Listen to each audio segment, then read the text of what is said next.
100 others have married their own virtual partners. Hello guys, what's up and welcome back to another video with me, just a guy trying to learn AI. So today I decided to use InVideo, and InVideo is something that I've used on and off, and recently I've been hearing a lot of good things about it, so I thought I'd give it a little go. But today I wanted to talk about how to clone your voice in InVideo.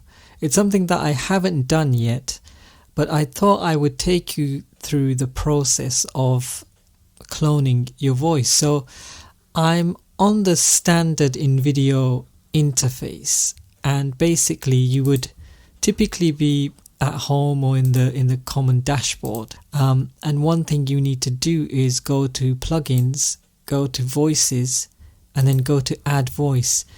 Now here it says submit a recording of at least 30 seconds and mention I give InVideo AI the permission to use my voice in this workspace, and pause in between sentences like you normally would. Use high quality recording equipment. So what I did in order to record my voice, I used just a tool like Mixcraft or any other audio software, and then I clean the audio up a bit. I added some effects on there to basically give the voice more clarity and just the general recording a bit more a clean finish, if you like. And so I've got that file here, so I'm going to upload that file. Here it is, cloned.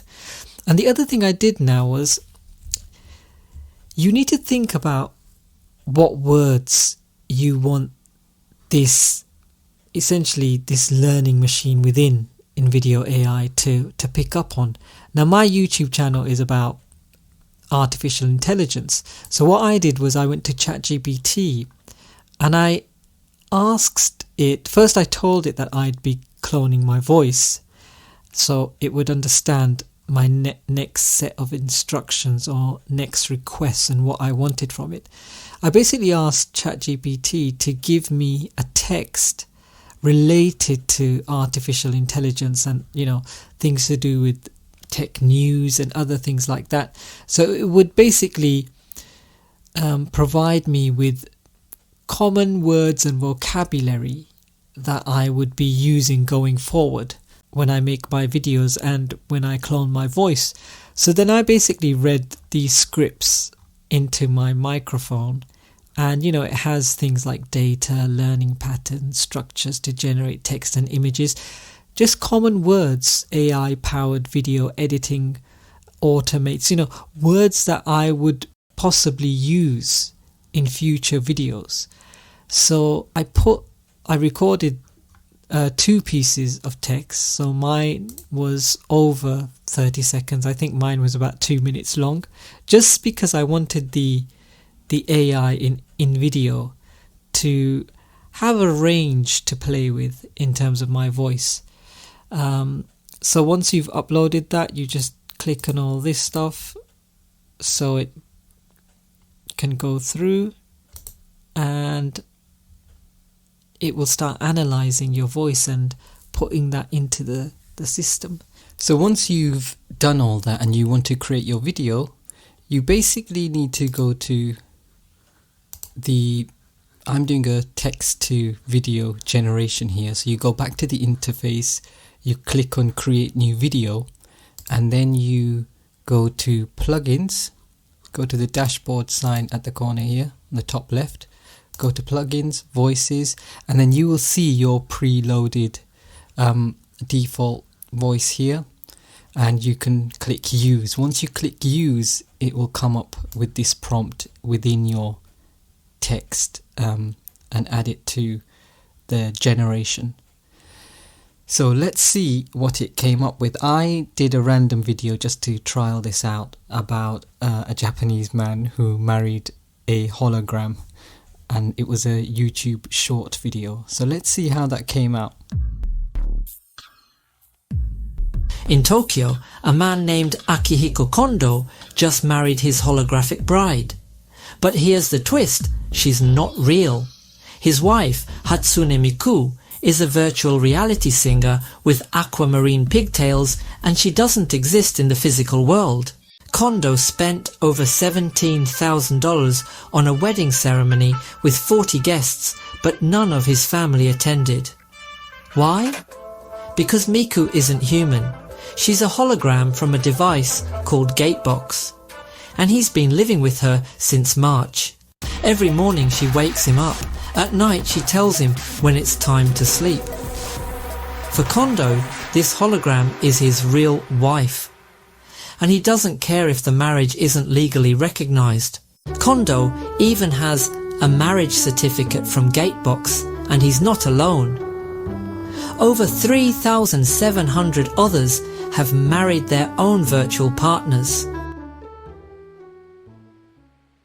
Kondo calls himself, saying this love is just as valid as any other. So, what do you think? Is AI Okay, well that's my voice there, cloned. It sounds a slightly odd. It sounds like I've got my mouth full or something, and it sounds like it's given me a lisp. Now I don't know if I need to re-record that. I probably will.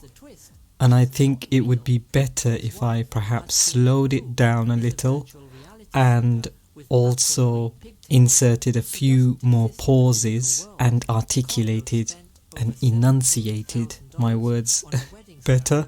If that's what I sound like, I'm in a bit of trouble. But there you go guys, that's the InVideo voice cloning app. I've seen the voice being cloned. Sometimes I've seen people who kind of give you the impression falsely that they've cloned their voice in InVideo, and they haven't. You can tell that the audio and the enunciation is just a bit too perfect, and they've done a little sleight of hand there by just inserting, the original recorded or another recording of their voice going over the video. So it's not going to be flawless. There are tools that you could possibly use which are better, like 11 Labs or something, to help you with this, but it's a developing technology. And I think the key takeaway is that you need to definitely record in a studio, definitely clean up the audio, make it crisp with no background noise, and avoid lisping, I suppose. I mean, if you have a lisp, there's no problem with that. That's your unique characteristic. But in my voice, it seems like my voice is quite full, and I have my mouth full, and I have a lisp, which I don't in real life, as you can tell by the way I'm speaking now. Anyway, I hope you enjoyed that video. Join me for the next one, where I'll be going through a step-by-step guide on how to generate videos using InVideo, and then reviewing them and seeing if they're any good. I wasn't too impressed with this one, and I have a few more qualms with InVideo, particularly to do with pricing. But I will speak to you in another video. Thank you for joining me, and don't forget to subscribe. So, what do you think? Is AI love real love? Drop your thoughts below.